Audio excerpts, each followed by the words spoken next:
When two Necrons can't seem to agree on what's more important, preserving the past or embracing the future, the entire galaxy falls into chaos. And they have to work together to try and save it. That is The Infinite and the Divine by Robert Rath, which is today's inspiration for our Necron lore accurate list. And it was one of my favorite reads of the last few years. I've actually read it twice. I reread it in order to get it ready for this list build itself, because the army in this isn't the most cut and dry, simple Necron army that you'll see on the tabletop. I tried to get this balanced and reworked so that it would be functional on the tabletop, and I had to include a plane. But first, let's talk about the Infinite and the Divine, and then we'll dive into the list itself.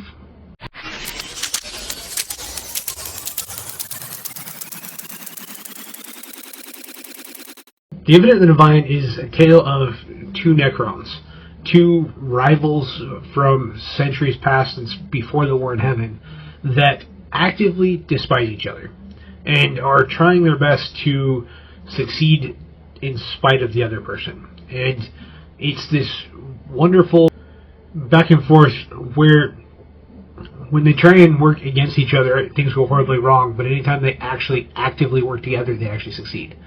And this balance is so entertaining. It's really good. It's a weird twist on a kind of buddy cop type story, and I really enjoyed it. Trazyn the Infinite is a collector and hoarder of things. You often hear him brought up in the lore and basic conversations, as well as the memes. One of my favorite memes about him is that he has an infinite supply of Pokeballs full of just anything he could possibly need, and this book shows why that meme exists. He's able to pull a lot of different things from different parts of the Warhammer 40k universe out to help him in his time of need, which is so good. As an author, one of the things that always bugs me is what's called the MacGuffin. It's that magical tool that helps everybody escape without any real consequences, that just kind of shows up out of nowhere and doesn't make sense. And for Trazyn, he's actually the MacGuffin that makes fun of other MacGuffins. And this is regularly brought up anytime he does this. Orikan loves to make fun of him and his random stuff he has in his pocket, but having pocket Space Marines when you're under attack by a bunch of Necrons under the control of the Flare virus is exactly what he needed at the time.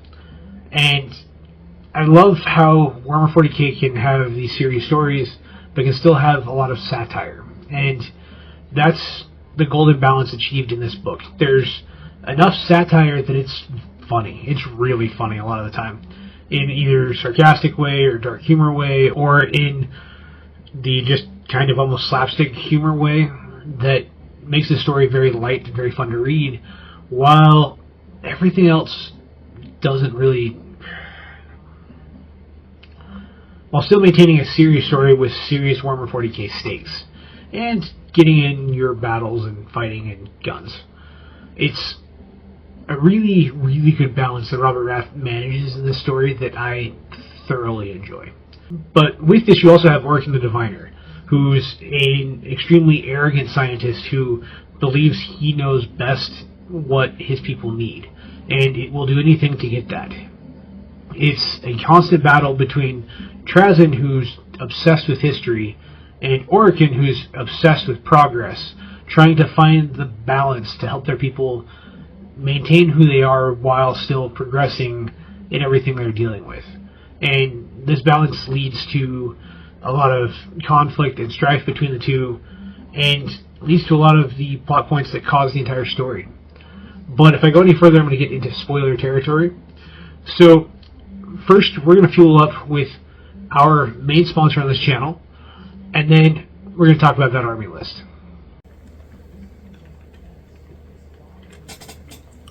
Oh, hi everybody. Sorry, I was a little distracted by my favorite W flavor, Japanese soda. This is the one that I really enjoy having anytime I can. And the nice clean energy makes it a lot easier to get all of the writing and work and YouTube videos done that you guys all enjoy. But on top of that, every once in a while I need a good refresher. And that's why W Hydro has also become a big part of my life. It's wonderful, clean, and has the effects that you get with like a Gatorade or anything like that, without all of the negative dyes and chemicals that you get in a lot of those more industrialized drinks that can be very difficult on your body. I've had a lot of health problems in my life, so finding clean ways to get energy and electrolytes is very, very important to me. And if it's important to you guys as well, make sure you go to w.gg and use the code WARGAME for 10% off. Do a nice, clean energy drink. Check out W. It's definitely worth it. And don't forget to use code WARGAME for 10% off everything on the website. I've got a link in the description below for the starter pack, so go check that out. Make sure you use my code so that you can let them know that I sent you. This list is going to be a fun one. It was a lot of fun to try and build. I ended up actually having to just kind of add things as we went through the book to make sure I got everything, and then I went and reorganized and changed some of the build to make it more functional. And it was pretty hard to do, but I'm pretty happy with it. So if you're a Necron player, please give me your feedback on this. I'm not a Necron player, but several of my friends are, as well as a lot of people who I play against at my LGS. So please give me your feedback on what you think about it. But let's dive into it here. So first is going to be our warlord. I went with Trazyn. He is kind of more of the main character in the story. He's the main point of view character, so it felt right to make him the warlord. And I kind of like him. He's pretty cool. It's going to be really interesting to see if they bring him back into more stories later. They have brought him into things like the Fall of Cadia and a few other places as a side character that shows up to help or cause additional problems, which I really like. And I kind of hope he does keep showing up in that way, but I wouldn't mind another sequel to The Infinite and the Divine. Next, we have to have Orikan. Orikan is a staple to this. He's a chronomancer that really builds the story and gives that play off of Trazyn to keep Trazyn from being kind of annoying, which he can be. In the Fall of Cadia, he gets there a little bit, but in this, he's not. He's very sympathetic because of Orikan. Next, we're going to have the Deceiver. The Deceiver is a key part of the story. I am not going to give you details on that if you haven't read it. If you haven't read it, shame on you. Go find out why the Deceiver is important. And then to round up the characters, we're going to have a Hexmark Destroyer as well. The Hexmark Destroyer is a very big deal to the story. Once again, I'm not going to tell you why. Go check it out. Next, for our baseline infantry, we're going to have one squad of Immortals and 2 squads of Necron Warriors.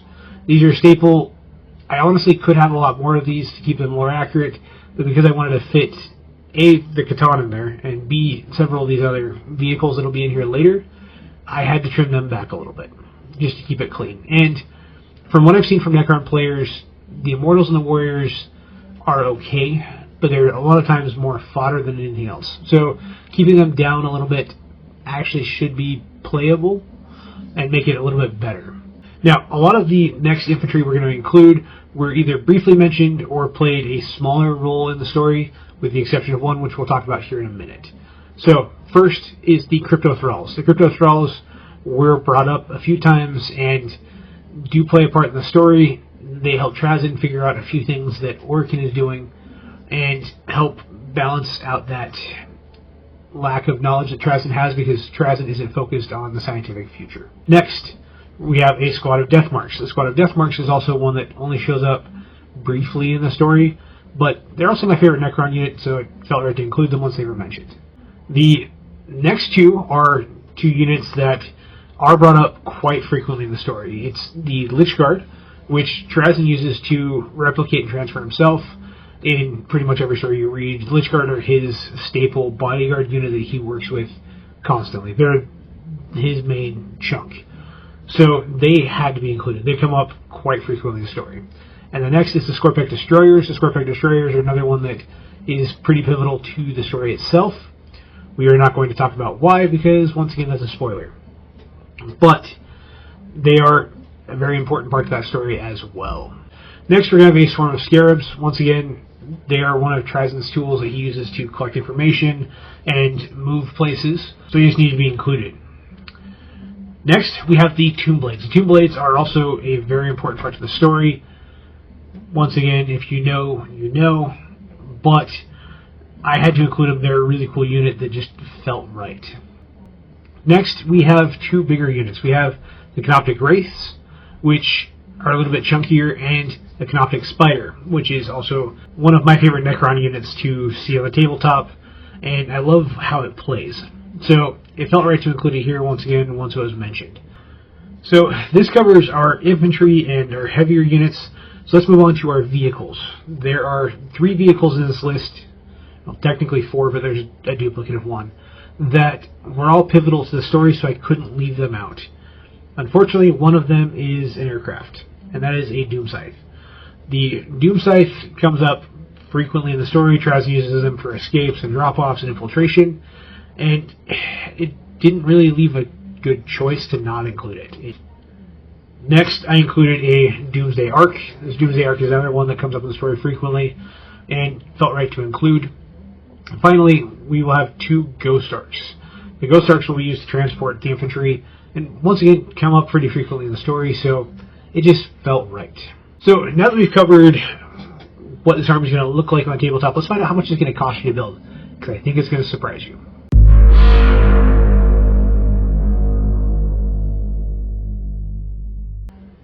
So this list actually surprised me with what the price ended up being. It's a lot different than what I expected, especially given that it has a lot of vehicles and a lot of characters. But I'm happy with it. It's really, really cool. So for those of you who may be joining us for the first time, I break these down into 2 parts based on what it's going to cost you. The first is at full retail. This is based off of Warhammer.com and your Warhammer stores. And the second is based off of Wargame Portal and Amazon, and that one is the value cost. I wanted to look at both of these so you get a full picture of what it would cost you to build out this entire army. And keep in mind, I am doing this on a unit-by-unit basis. This means that we're covering each unit individually, not looking at combo boxes like Combat Patrols or limited edition boxes, because sometimes those can be hard to get, especially with the scalper issue that Games Workshop has been having lately. So, to make this fair, this is the top dollar you will spend. There's several different combo boxes and combat patrols you could use to fill out a large portion of this army. So, I would definitely recommend going that way. I would also look at secondhand purchases like eBay or your LGS, as well as going to your LGS for new in the box stuff. A lot of times these discounts will be the same as Wargame Portal or sometimes better. So, make sure you go check those out first. That will bring down this cost as well. This army is actually one of the cheaper armies that we've done on this channel, which surprised me. I didn't expect the Necrons to be the cost-effective army to join. So, let's talk about that full retail cost first. If you go exclusively to the Warhammer store or to Warhammer.com to buy everything, and you buy them 1 box at a time, it's going to cost you, as of September 2025, $790.75, which is almost $600 less than our upper armies in cost. So this is a really good value. It's well over 2 points per dollar, and is a great addition to any collection you may have, or a pretty good starter army. I was surprised to see that one of these would go for as inexpensive as it really is. And if I didn't play Necrons as much as I do, I'd be tempted to actually maybe start collecting one later. But for now, it is that inexpensive army. It is super easy to paint, so it may be my new suggestion for best starter army. Next, let's talk about what it's going to cost if you go the value route and looking at Wargame Portal and Amazon to do it. That cost is going to be $666.56. This is considerably cheaper than I would expect with most armies. Just over $500 at 1 box at a time through one of these stores is insane. Now, keep in mind, by the time you're watching this, I believe it'll be next week that there will be new pricing for Warhammer.com. So these prices may or may not be the same. They'll be close, though, I think. They said roughly a 4% price increase. So it's still going to be very price effective, and I think it's a great recommendation for a starter army. So now that we've talked about how much this is going to cost to buy, let's talk about what it's going to look like to paint. So, now that you have the army, let's get it tabletop ready by getting it painted and based. This is going to be probably one of the easiest armies to do because you're going with Trazyn. You're going to have probably 4 colors total, maybe 5 if you want to get Orikan correctly, painted in his colors. So your base is going to be silver. I always recommend going with Army Painter for metallics. They are by far my favorite. They're so much better than any other metallics I've tried to use. They go on cleanly, often in one coat, and they look really, really good. So by doing this, you're going to end up with a nice silver base on all of your Necrons, and that's pretty much the way it's done for all of Necrons in general. Now, Trazyn's household uses gold. They use either a royal blue or a dark green, depending on how you want to do it. The most common I've seen is that royal blue with the gold for the shoulders and the chest, gold for the actual chest piece, as well as his cowl and things like that. And then his cape is always green. This unique color combination is very much something that you'll see on Trazyn as well as his forces. And because Trazyn tends to bring the majority of the forces to fights, that's the way you're going to want to paint them. Now, Orikan the Divider is going to be a little bit different. He's from a separate household, so he has a separate color scheme. His tends to be a little bit more bronze heavy and has a tealish blue color to his armor. So if you want to do him right, that's the direction I'd go. You can either do that by mixing paints, or you can try and find one. I've never found one that's good for this color. If you know of one, let me know in the comments below. I would love to learn that. I love painting my minis as well. So any color suggestions or paint suggestions you have, I would greatly appreciate it. I'm kind of a mixed artist. I use different types of paints. Like I said, I love Army Painter for their metallics. I also love them for their washes. But then I tend to kind of mix things together. I do like Army Painter's paints themselves. I do end up using a lot more Vallejo to kind of balance that out. And then I use some Pro Acryl and things like that for specific colors I target. Like, for example, when I did my Dark Angels army, I used a lot of Pro Acryl, their black-green, to give it that proper color. I also use some Citadel. Typically, it's mostly on my basing stuff. I love their browns and their greens. They look really good as basing undercoats to make the foliage look a lot more thick than it really is. And it saves me a lot on basing material, so I don't have to double up and triple up on that. But with all of that said, you can mix and match these 2 color schemes to give that blended feel, because they both do bring armies to the table. Like I said, most of the armies you'll see tend to belong to Trazyn, but doing that mixed color scheme will make it feel far more like the Infinite and the Divine, and give you room to expand your army should you choose to down the road. So next, I've got a special message for you guys about all the cool things we're doing on this channel, and then we'll wrap this up with tactics and get you back to the tabletop. If you've enjoyed this video, make sure you go check out our Patreon so you get early access. And on top of that, we have a lot of merch that's available currently on www.tylercharter.com. It'll pop up right there where you can get that. I'm currently working on getting our watch hours up so that we can get the merch directly onto YouTube. We are so close. So if you can, go check out a couple extra videos. If you do that, you'll get access to merch like this shirt here. It's our channel logo, or maybe you'd like this one better, the Am I Lore Accurate shirt, or maybe this one, the Tabletop Wargamer and Proud. All of these t-shirts are currently available, along with a lot of other t-shirts, things like that, related to the books that I write professionally as well. But if you go join our Patreon, you get access to not only the videos early, we're working on getting a Discord server set up that you can join once we get enough people. On top of that, I'm also doing a custom Warhammer army, and I will be naming the units in that army after my patrons on Patreon. So if you go check that out, depending on which tier you join, you may end up as a knight, an Imperial Knight, or you may end up just as a Space Marine Reaver. And yes, if you want to know more about that, I am currently working on the video for that. Once I have everything painted and based, I'll do a full display of it, and we'll do a video on the breakdown of our channel's army's lore. So let's get you back to the video so you can enjoy more Warhammer lore. So I think there's a lot of different routes you could go tactically for this. I think you could go with pretty much any detachment to do what you want. I wanted to run a lot more Canoptic stuff, just because I like the Canoptic stuff, and if I were building that army, that's what I'd want to do. And because of that, I went with the Obeisance Phalanx. This gives you that playability and gives you a little bit more Canoptic abilities. I bounced around between several before landing on this one. So, Necron players, if you think I got the wrong one, please let us know in the comments below. I would love to see your opinions on that, because I'm not a Necron player, so I might have given you the wrong detachment. But I do play them enough to know at least roughly which detachment would play the way I would want to. Now, with this, I would be looking at ways to balance my army and keep everything secure. You're going to have a lot of moving pieces between aircraft, along with all of your arcs and things like that.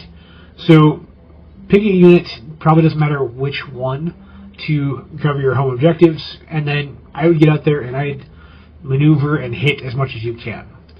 The nice part is, this list is going to hit pretty hard most of the time.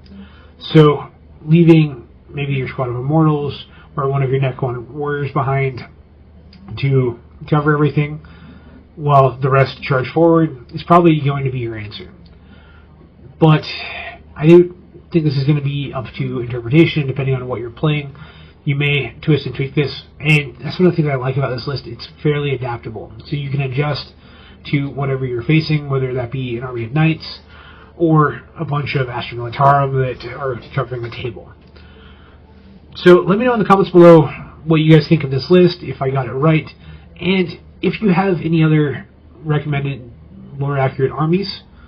I love doing this, and we're going to be doing some other videos as well coming up, but I think I'm going to constantly keep this going because you guys do seem to enjoy it. And finally, don't forget to like and subscribe. We have a lot of really cool things coming up here in the near future that I think you guys are going to really enjoy, so make sure you ring that little bell so that you get notified anytime we have new videos coming out. And make sure you check the videos that pop up over here. These are some recommendations that YouTube thinks that you're going to like.